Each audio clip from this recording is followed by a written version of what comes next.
On behalf of Namita Gokhale, William Dalrymple, and all my colleagues at Teamwork Arts, welcome back to JLF's Brave New World Season 2. Our magazine partner for this series is The Week, Journalism with a Human Touch.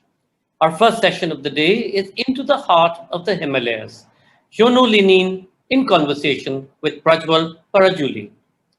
A solo trek over 2,700 kilometers through the Himalayas, undertaken after the death of his brother, led author Jono Lineen through a spiritual journey across the mountainous terrain of Pakistan, Ladakh, and India. His voyage became a cathartic experience of self-discovery and an important tool in overcoming profound grief. In conversation with Prajwal Parajuly, Lineen presents a vivid narrative of life and death and the enduring power of the human spirit. Jono Lineen is a curator at the National Museum of Australia.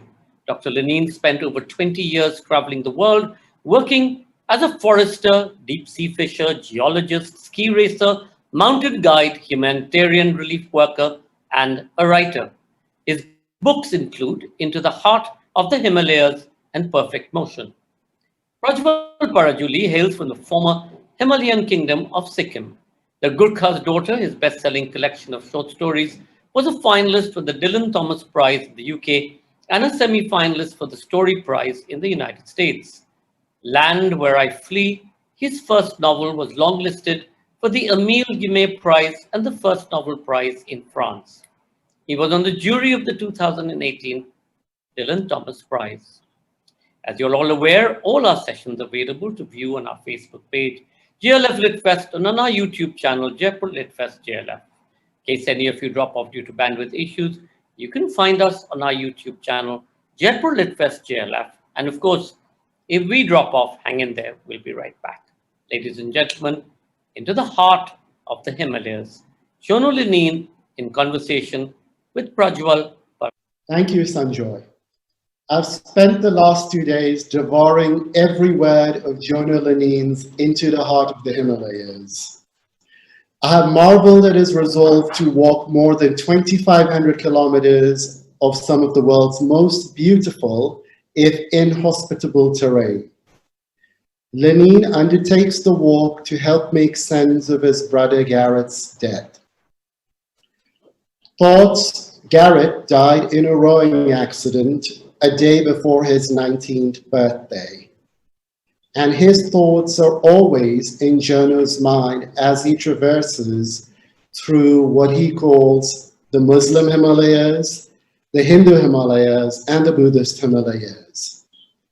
Into the Heart of the Himalayas is exquisitely written and vividly rendered, and just the book you want to read when the world is going nuts and you want to stay sane.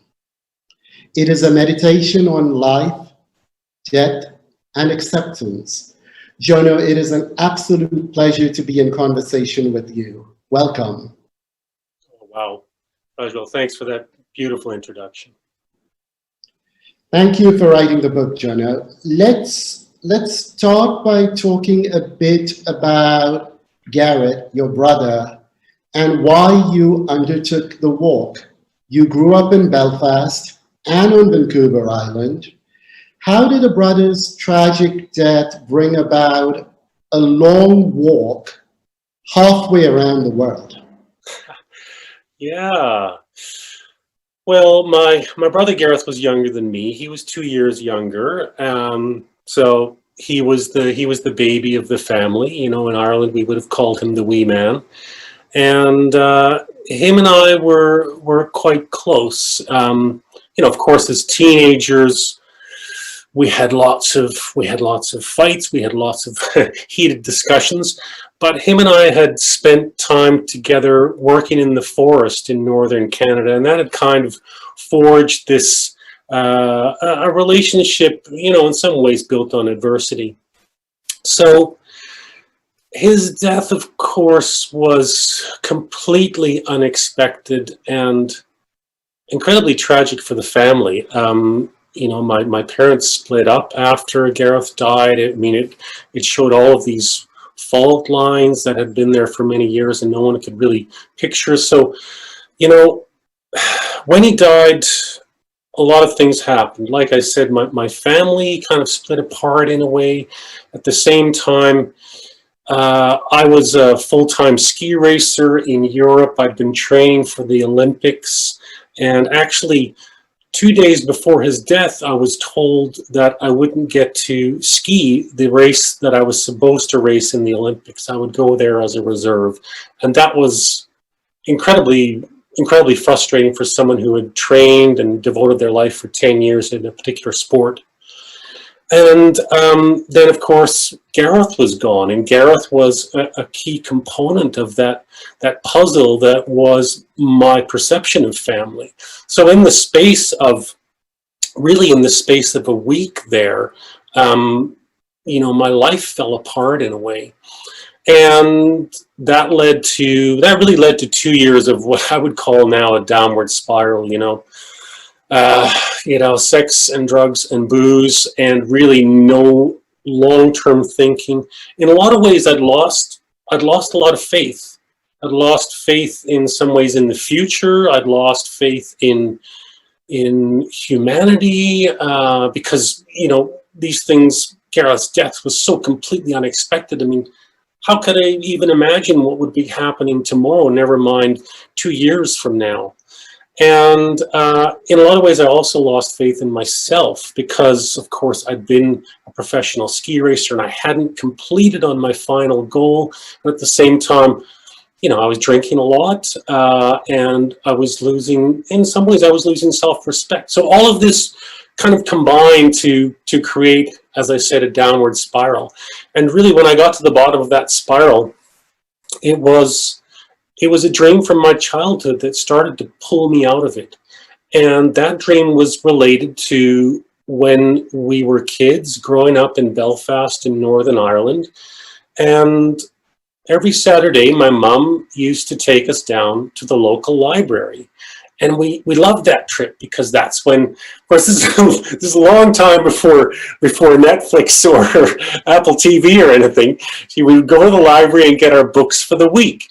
And I would always choose a couple of kids' mysteries, like Hardy Boys or Alfred Hitchcock. And then I would gravitate towards the section that had the mountaineering books in it.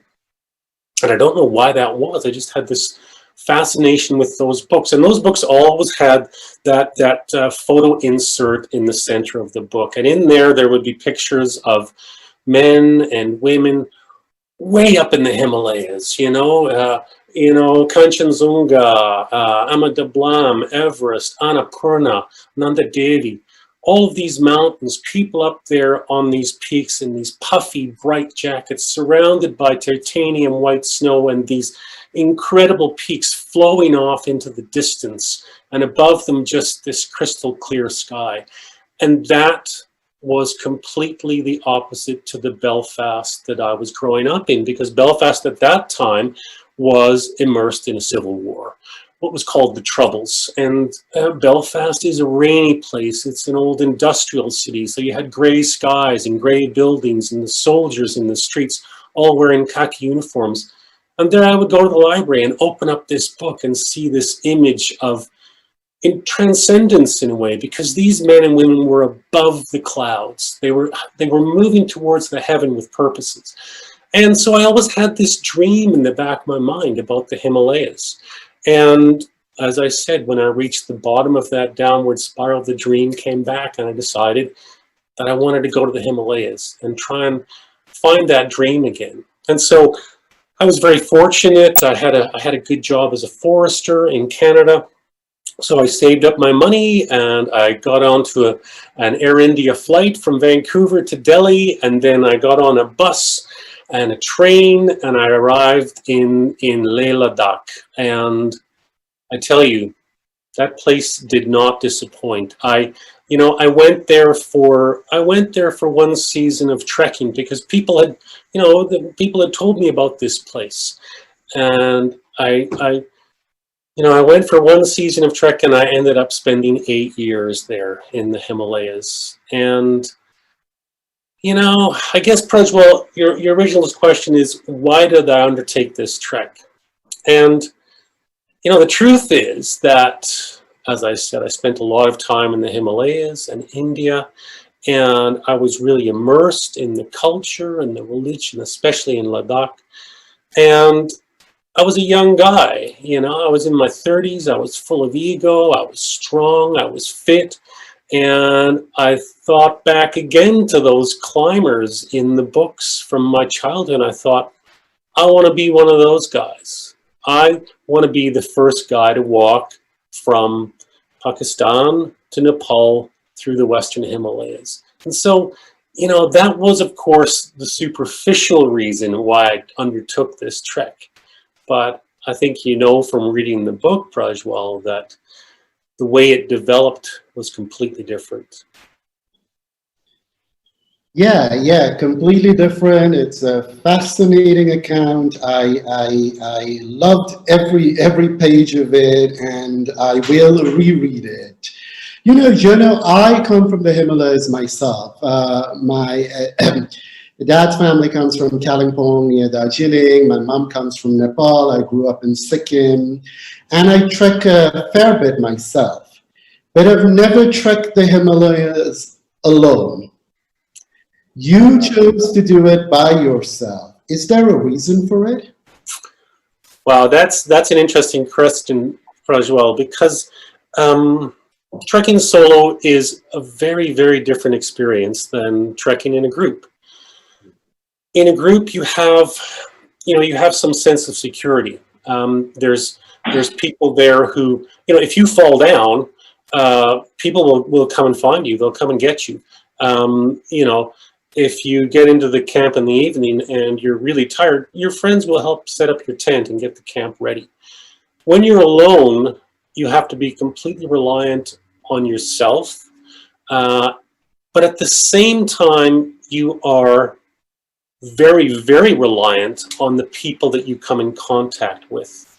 And as I said, I've been in the Himalayas for a few years, and I love the people in the Himalayas. You know, I'd learned so much from them. And one of my initial purposes in the trek was to try and connect those cultures in some way. And I had a lot of, you know, I had a lot of friends throughout the mountains, so I felt confident in doing that. You have to be a very confident trekker to undertake a trek like that on your own. And what I found was that by being on my own, when I came into a village, I was, you know, I wasn't a threat in any way. I was someone who needed help. And not that I asked for help, but the hospitality and the compassion of the people right across the Himalayas is such that I would show up in a village in Zanskar or Garhwal, and within 5 minutes, people would be offering me a cup of tea. Within 10 minutes, people would be saying, oh, no, stay at our house. You know, you can stay in our kitchen, or you can stay in our shed. And that was actually very liberating for me, because as I said, you know, in the aftermath of Gareth's death, I'd lost a lot of faith. I'd lost a lot of faith in humanity. And the compassion and the hospitality of the people across the Himalayas helped get rid of that negative feeling that I'd had in my mind since Gareth died. So trekking alone requires a lot of confidence, but it also requires you to be extremely open. And that's probably the biggest reasons why I wanted to do it that way. Were there moments during the trek where you regretted having done it alone, when you wish there was some kind of companionship around you? Well, the very first night, I have to say, you know, I was in Pakistan, and I was walking out of Gilgit, and well, I was walking up towards Nanda Devi from Gilgit. No, actually, I think it was the second or the third night when I was in my tent. I was all alone. There was a lot of army around, because we're talking about an area close to the border. And I was extremely nervous at that point, not because of the local people, but because of the military around. And that was probably the only time that I had second thoughts about it. And other than that, no. It was a beautiful experience because it forced me to be open, to be vulnerable. And I think that's a real key. I mean, we know that as writers, Prajwal, you know, you have to be vulnerable. You have to be open. And to make a piece of work, a piece of writing that's worthwhile reading, you have to be able to get that down on this page, that vulnerability. And I think people connect to that. People connect to that vulnerability, not just in the villages in the Himalayas, but in the books also. Absolutely. You know, Jono, perhaps that's one of the reasons you've had so many incredible experiences on this trek. There are innumerable of them, but one that strikes me as particularly poignant was your encounter with a mummified llama. Could you tell our viewers a little bit about that? Yeah, that was a big surprise to me also. You know, there's a tradition in Tibetan Buddhism where, you know, a high master, a realized lama, their bodies are actually mummified and left in that state of repose, and usually left in the area where they might have been deeply engaged in their practice. So I was actually walking in Spiti, and around about Tabo, I started to hear rumors about a mummified lama in a village called Gyu, which is right up very close to the Tibetan border. And of course, I thought, well, this is something that I really want to see. I've never seen an Egyptian mummy, never mind a Tibetan mummy. So I arrived in Gyu, of course, on my own. I went into a local house there. They offered me tea. We sat down, and I asked them, where is the lama? And they pointed to what was basically a shed across the fields. And after tea, I walked over there, and I went into the shed. It was extremely windy that day, and I remember going inside, and all of a sudden the wind had calmed down, and I went into this small room, and in the center of it, in a glass case, was this mummified lama. And it really took my breath away. I mean, it still takes my breath away when I think about it. And I looked at him, and then I sat down. I sat down beside him, and it was a really beautiful thing, because the lama had obviously died in a position of meditation. He was in a lotus position, and he still had his mala, his beads, in his hand, and his face was really beautiful. I mean, it was so peaceful. It was so obvious that he had passed from this world in a state of real beatitude, real peace. And I remembered at that point, when I was looking at the lama, that when I'd been to see Gareth's body in the hospital morgue in Canada, he also had a half a smile on his face. And that was a sense of great comfort for me. It was a sense of feeling that he hadn't left this life in a painful state or in any hurt. And actually, you know, he died of hypothermia. And in hypothermia, supposedly, when your body temperature starts to drop to those low temperatures, you actually go into a dream state. So the beautiful thought for me was that, yes, he had gone into that dream state, but it had been a good dream. And of course, my hope was that the dream was about myself and my siblings and mom and dad and all of us together. And I think that's why he had that beautiful half smile on his face. And the lama, of course, brought that back to me. And of course, incredibly, you know, as a realized lama, his purpose in life would have been to forward those teachings, to help people out of suffering. And that's exactly what that lama was doing, even in that state that he was in Gyu. That's powerful, Jono. You know, when you talk about Gareth in the book, I've noticed that there is an undercurrent of guilt There's this guilt for not having given your younger brother the time of day, for not having had much patience with him, in a way that an older sibling doesn't have much time for a younger one.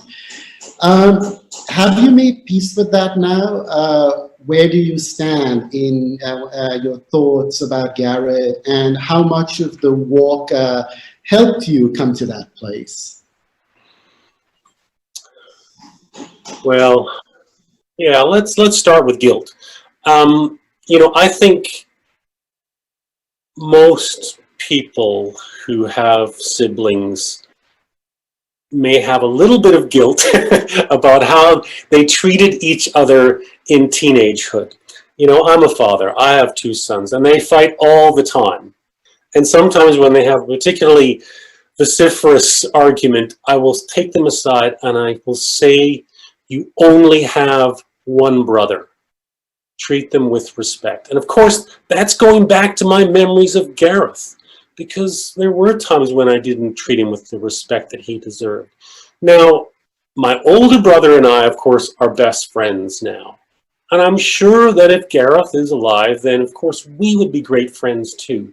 And the frustration and the guilt that I have around that is, of course, that Gareth's time was cut short so tragically, and we never had time to, completely work through all those teenage dilemmas. So yeah, so there's still a little bit of guilt there.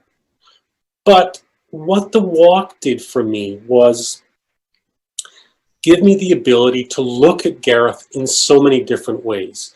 Now, Prajwal, you've read the book, and you know that Gareth is through the book all the way.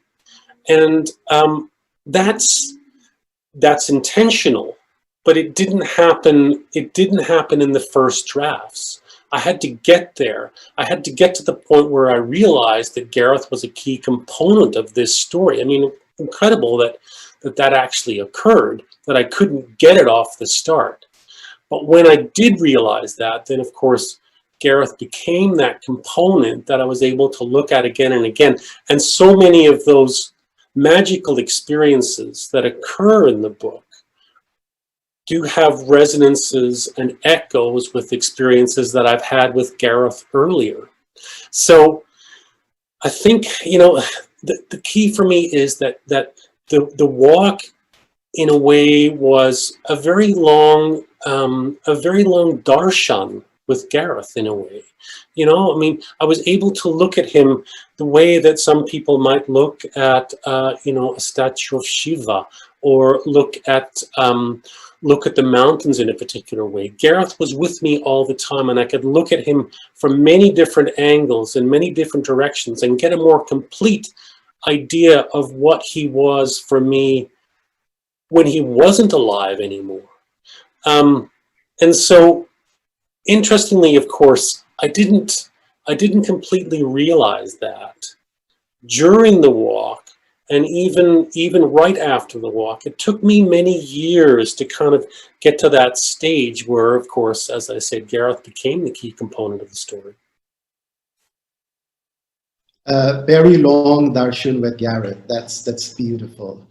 Jono, I would love for you to read a short extract from the book. I would love for our viewers to get a taste of how mellifluously written the book is. So, a few short paragraphs. No, my pleasure. My pleasure, Prajwal. I'll just read a short section from when I arrived at Galmuk, at the source of the Ganga. This was an incredible day for me. It still comes back to me all the time. And it's because I was, I'd been in Gangotri, and I'd met some sadhus there, and I stayed with them for a day, and then I wanted to go farther up, of course, to the source. And I remember it was a long day, one day to get up to Galmuk, and I was arriving there just as the sun was setting. And any of the viewers who have been to Galmuk know that, of course, the glacier sits there. On either side are these incredible ice peaks. And then, of course, Ganga emanates from the base of the glacier. And when I was arriving, as I said, the sun was going down. So the sky was actually going through those sunset colors, you know, through copper and ruby and then coral. And I was probably a couple of kilometers away from the actual glacier, and I could see the face of the glacier there. And it was a turquoise color that glacial ice gets in some lights. So there was the coral in the sky and the turquoise of the glacier. And a lot of the viewers will know that those are actually the protective stones that every Tibetan child receives when they're born. Tibetans always wear a coral and a turquoise, representative of the landscape. And so in a way, I felt like I was moving into a landscape of protection, a landscape that would accept me for who I was, you know, a broken individual, a man with a lot of ego, a person searching for something he wasn't quite sure of. And I arrived just as the sun set behind those peaks. And this is what I wrote about it. I sat down on a freezing beach at 4,000 meters, the stream an arm's length away. My shirt and fleece vest were soaked with sweat, but I was satisfied with where I was. I crossed my legs and stilled my breath until it was soundless. I sat and sat. I felt a warmth rise up my spine. There was a tingle on my eyelids as tears welled up and stumbled down my cheeks, falling to the sand. The water of me was absorbed by the earth and taken back by Mother Ganga. My brother had been taken by water, and now I was sitting at the source. The source. Gareth's death was a source of fear for me, fear of not deriving the most out of life, and at the same time, a source of fearlessness in my drive to transcend that. But his death was also an inspiration for trust, because to get the most out of my many experiences, I had to trust the people and the land I came in contact with. I went to the edge of the infant Ganga. I sat back on my haunches and leaned over. River stones glinted in the moonlight. I scooped a handful of water so cold my fingers burned and drank it. The water was in me. I get pins and needles just reading that section again, Prajwal. It's profound. It's amazing. Hey, what?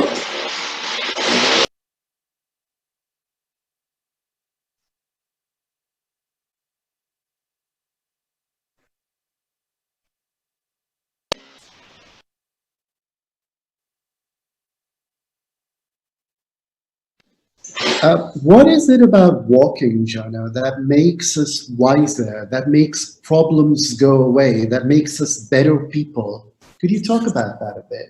Yeah, sure. Because this book actually sent me on a trajectory now for almost the past decade. I've been fascinated by that relationship between walking and creativity and storytelling, which are, you know, three intrinsic elements to who we are as human beings.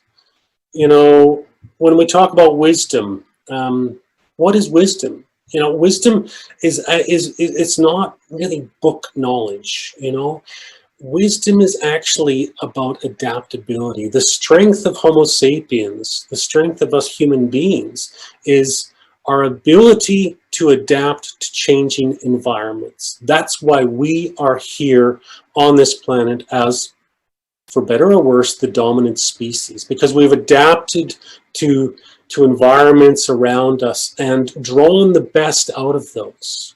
And walking is intrinsic to that. We go back 4 million years to our first ancestors who stood up on two legs. And one of them saw a piece of golden fruit. They stood up, they walked towards that, they pulled that piece of golden fruit down, they saw another piece 3 steps away, and they went towards that. That was the first time that we got up on 2 feet. And what it did was it liberated up a whole strata of resources. And, you know, the group who was hanging around with that ancestor 4 million years ago, some of them would have looked at her and gone, she's crazy. Look what she just did.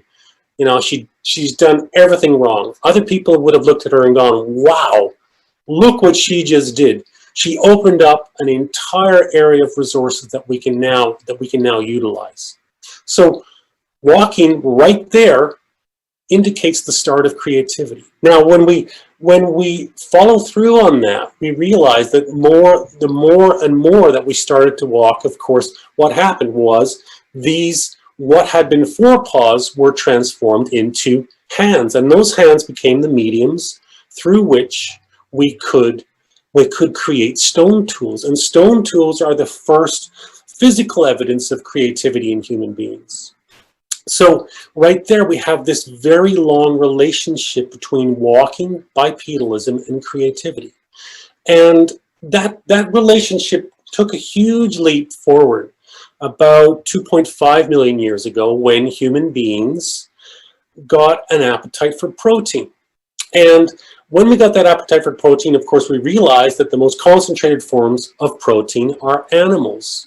And so we developed long-range hunting techniques, because the only physical advantage that bipedal Homo erectus had over other four-legged animals is heat dissipation. Crazy when you think about it, but the way that we hunt animals without firearms is by walking them to exhaustion. We can outwalk just about any other animal through the savannah or the forest. Sometimes it takes days. Now, think about that. These group hunting techniques were developed with, 12 to 20 people walking across the savannah in communication the whole time, but not necessarily physical spoken communication.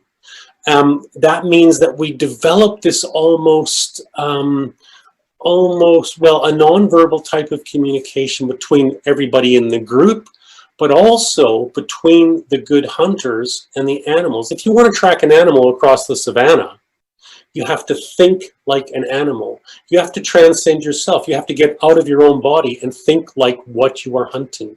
And that's the same way that we approach difficult problems today. If you want to solve a problem, you can't go about it the same old way.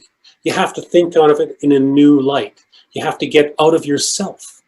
And the way that we can do that is the same way that our ancestors did that 2.5 million years ago, by going for a walk. And that's why so many artists, business people, politicians, philosophers, writers, thinkers of all types talk about how their best ideas have come to them when they've been out for a walk. We go back to Aristotle walking in the Pediteria in Rome. You think about Descartes walking around France. You think about Wordsworth walking through the Lakes District in England. You think about Einstein walking in the hills above Zurich and Bern. You think about Darwin. Darwin actually had a sand track built around his house in Kent so he could walk there every day and think about what he was writing. Virginia Woolf, probably some of the best contemporary artists right now are all engaged in walking as part of their process. And the reasons for that are because it makes us think differently. So creativity and walking are intimately linked. When we go for a walk, we actually become more creative. Now, the other side to this is that walking is deeply engaged with storytelling. And storytelling for us as human beings is so important. We don't frame our lives as, a spreadsheet. We don't frame our lives as, as a set of numbers that the accountant gives. You frame your life as a story. That's why, and in India, of course, it's so apparent. I mean, you go back to the Mahabharata, and you go back to these great legends that still today people are using as guides for the way that they're going to live their lives. Now, where does this come from? Why are human beings storytellers? And why are stories so important to us? Do birds tell stories? Do lions tell stories? We don't think so. Now, if we go back 100,000 years, a couple of major cognitive leaps happened for human beings. Number one was that we gained spoken language. Prior to that, we communicated using body language and kind of grunts. All of a sudden, we had this capacity to create a spoken language that was much more nuanced and flexible. We think that the reason this developed is because around about the same time, we gained what's called symbolic thought. And symbolic thought is the idea that you can look at an object and realize it for more than what it initially presents as. So, for example, a great example would be in Christianity, the cross. There's two pieces of wood stuck together. People who are practicing Christians will look at those two pieces of wood and be able to imagine an entire theology based upon those two pieces of wood. It's an incredible gift. It's a superhuman power. And that only started to develop about 100,000 years ago. Now, at the same time, as these two cognitive leaps developed, human beings, well, Homo sapiens actually, were forced out of East Africa. Now, Homo sapiens at that point in time were a very small species. There was only, estimates have between 5 and 20,000 of them. And climate change forced them to leave East Africa because the resources were becoming limited. And so they set off on this cross-continental journey. And Homo sapiens, us, spent the next 75,000 years wandering around the globe and settling everywhere where there was the possibility to create food, to create security. So, you know, why is it that the most popular, the most enduring, the most flexible narrative structure that we have today is the journey narrative? If you think about all of those films are actually based around what we call the hero's journey. It's the idea of moving off in a particular direction, facing obstacles along the way, overcoming those obstacles, learning from that, and integrating that knowledge back into your own person. Reaching the center, achieving your goal, and then coming back out and then transporting and disseminating that wisdom to your community. That is the story. Now, why is that story so important? It's because it's the story of us as Homo sapiens. We started out on that 75,000 year cross-continental migration. We faced obstacles, we overcame obstacles, we learned from that, and we learned from that, and we learned from that. That's what human beings do. We're creative. I describe human beings as bipedal problem solvers. That's what we are. And so when you go for a walk, not only do you become more creative, but you actually reconnect with that incredible story of Homo sapiens, the story of us, the story of overcoming. So for me, walking is a superpower. You know, walking is meditation to a lot of people, and listening to you has been a meditative experience for me, as is reading your book. I have just received my cue that we'll have to wind up the session soon. I could go on listening to you for another few hours, but let us finish the session with a couple of questions here. You seem to have survived on rice and dal during trek. Could you do that again? And would you do the trek again? Well, first of all, I love rice and dal. I will gonna say that right now. I make rice and dal at home all the time. My kids eat rice and dal, so I do like rice and dal. No chutney, nothing. Just rice and dal. Khichdi. Well, on the trek, yeah, there was no chutney. At home, there is chutney. Okay. And pickle. Now, would I do the trek again? I would love to. But saying that, you know, that trek involved,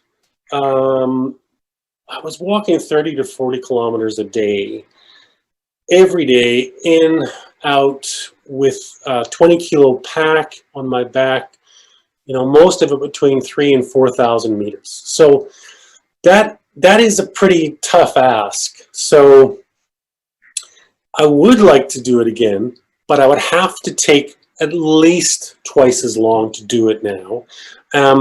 And I have to say that, I still have lots of friends up in Ladakh. So what I would like to do is actually talk to them and say, hey, let's do this together.